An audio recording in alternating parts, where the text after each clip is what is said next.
The Schengen Zone is a landmark agreement in European history that has revolutionized the way people travel across Europe. Since its creation, it has become one of the most important components of European integration, influencing everything from tourism to business and shaping the geopolitical landscape. The Schengen area's potential to continue to evolve and influence travel in the coming years makes it a topic of significant interest. This journey will explore the origins of the Schengen Zone, its current structure, its impact on the present-day travel landscape, and what the future holds for the Schengen area and international travel in general. Subscribe for more adventures.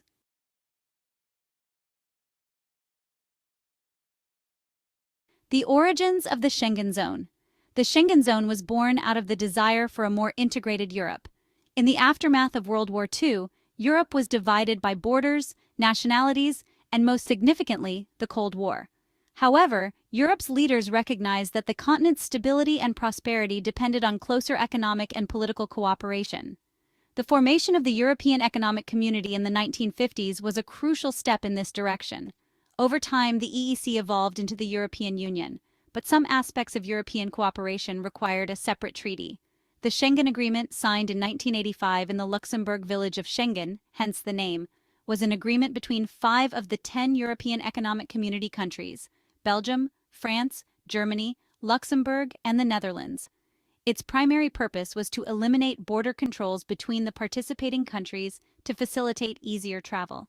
This would allow citizens of these countries to move freely across borders without undergoing customs checks, which was a significant departure from the norm at the time.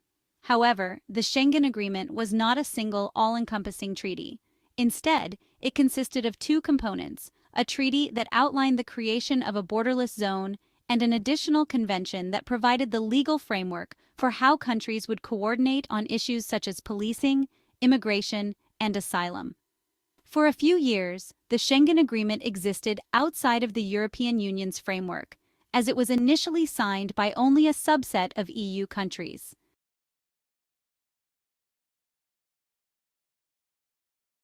The expansion of the Schengen area.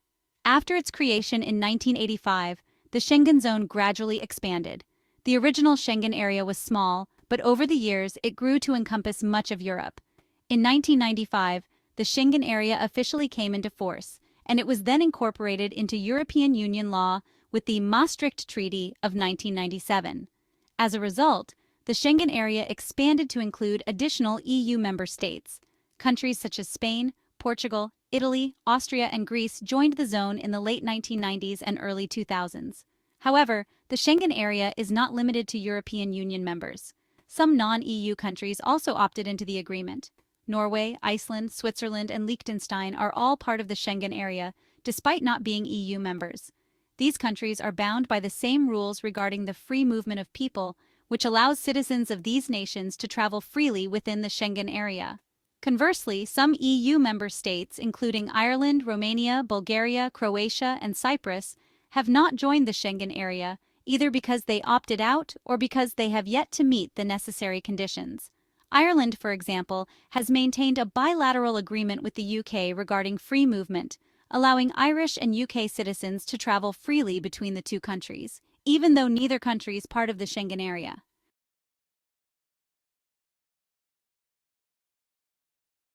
The core principles of the Schengen Zone. The primary feature of the Schengen area is the absence of internal border controls. Citizens and residents of Schengen countries can move freely across the participating nations without having to present passports or other documents at border crossings. This is in stark contrast to the situation in many parts of the world, where traveling between countries often requires customs checks, visa requirements, and lengthy paperwork. Beyond the elimination of border controls, the Schengen area also includes several other key elements.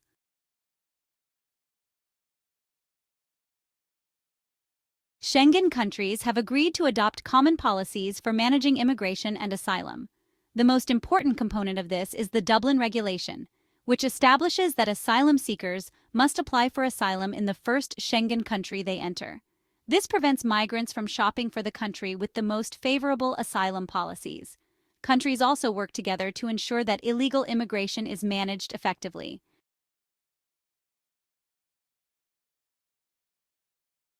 Schengen members coordinate efforts to combat crime, terrorism, and other security threats.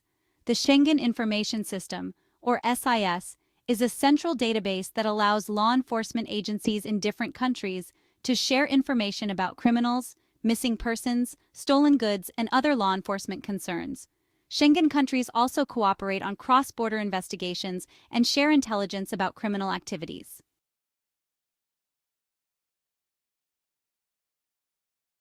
Citizens of non-Schengen countries who wish to travel to a Schengen country are generally required to obtain a Schengen visa, which allows them to travel freely within the entire Schengen area for a limited period, usually up to 90 days within a 180-day period.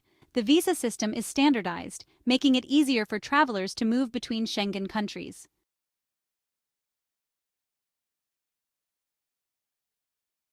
Enhanced border security outside the zone. While the Schengen area has eliminated internal borders, its external borders are still highly secured. Countries that are part of the Schengen zone have committed to ensuring that their external borders are properly controlled, preventing unauthorized migrants and potential threats from entering the area. This is particularly important for maintaining the security and integrity of the free movement system.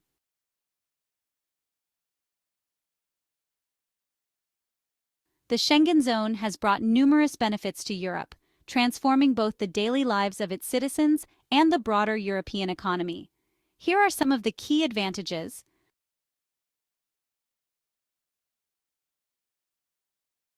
With the removal of border checks, the movement of goods across Europe has become much easier and more efficient. Businesses no longer have to deal with delays at borders or pay additional costs for customs procedures. This has helped stimulate trade within the Schengen area, allowing for faster delivery times, more competitive pricing, and increased economic cooperation between countries.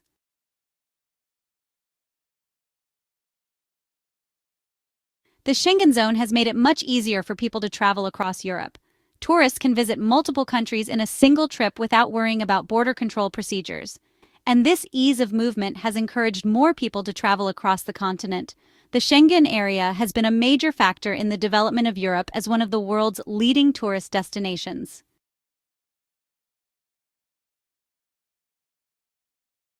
The freedom to move within the Schengen area has opened up job opportunities and educational options for citizens of member countries. People can live and work in other countries without needing to apply for visas or work permits, and students can more easily study in other Schengen countries. This increased mobility has helped create a more interconnected labor market and educational system within Europe.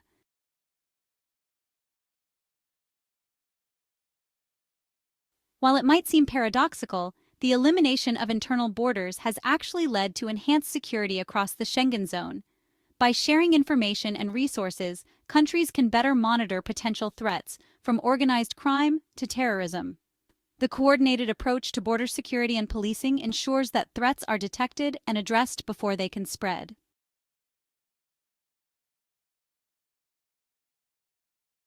Despite its many benefits, the Schengen zone has faced a number of challenges. These challenges have highlighted the limitations of the system and the need for reform.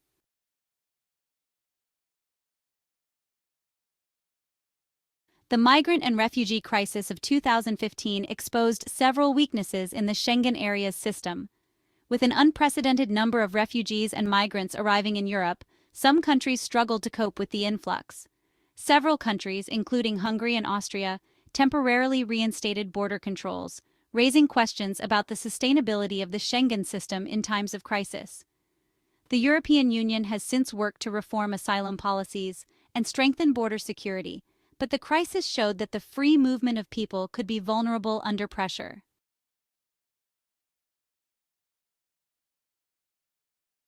The Schengen area has also faced criticism over its handling of security risks. The free movement of people within the Schengen zone can make it easier for criminals or terrorists to move between countries without being detected. This became a major concern after the 2015 Paris attacks, which were carried out by individuals who were able to travel freely within the Schengen area. In response, Schengen countries have worked to enhance cooperation and share intelligence more effectively.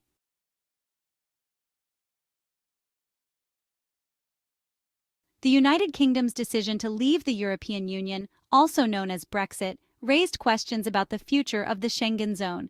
Although the UK was never part of the Schengen area, its departure from the EU means that British citizens can no longer enjoy the same freedom of movement within the EU as they once did.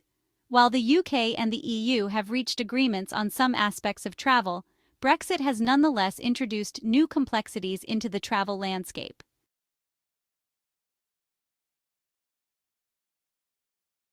Some EU member states, such as Romania, Bulgaria, and Croatia, have not yet joined the Schengen area, despite meeting many of the necessary conditions. The exclusion of these countries has created a sense of inequality within the EU, and there are ongoing debates about when or if these nations will be allowed to join.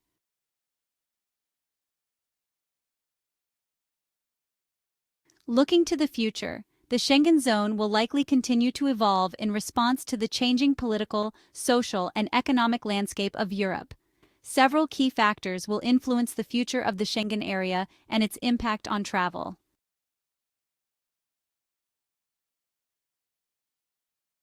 Expansion of the Schengen area. It is likely that the Schengen area will continue to expand, particularly as countries in Eastern and Southeastern Europe meet the necessary criteria.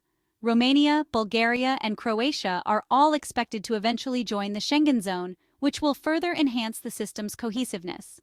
Additionally, some non-EU countries, such as Turkey, may seek to join the Schengen area in the future, though this will depend on a variety of political and economic factors.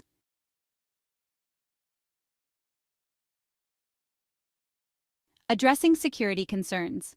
As security threats evolve, the Schengen area will need to adapt. Enhanced cooperation between law enforcement agencies, increased use of technology, and better coordination on issues like counterterrorism and organized crime will be critical. Additionally, the ongoing digitalization of border security processes, such as biometric checks and data sharing, may help to streamline travel while improving security. Balancing free movement with national sovereignty.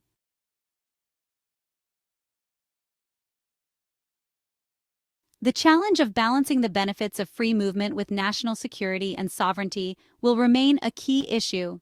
While the Schengen area has undoubtedly facilitated travel, it has also raised questions about the control of borders and the ability of individual nations to safeguard their interests. The EU will need to navigate these challenges carefully to ensure the long-term viability of the Schengen system.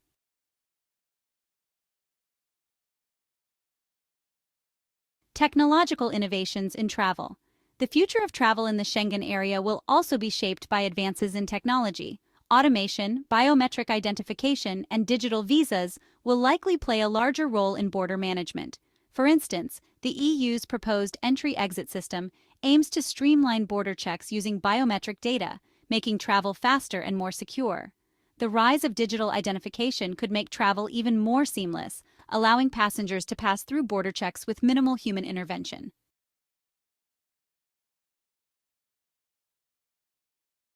A more globalized approach to travel. As the Schengen area grows and adapts, it could become a model for broader international cooperation on travel. The idea of creating travel zones that allow for easier movement across borders could be extended to other regions of the world, facilitating more open and interconnected global travel. However, this would require overcoming significant political and logistical challenges, including coordinating immigration policies and security concerns.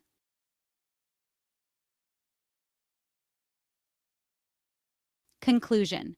The Schengen zone has had a profound impact on travel and European integration since its inception.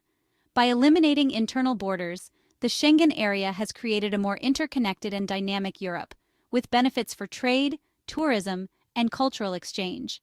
However, the system faces significant challenges, from security concerns to political disagreements that could shape its future development.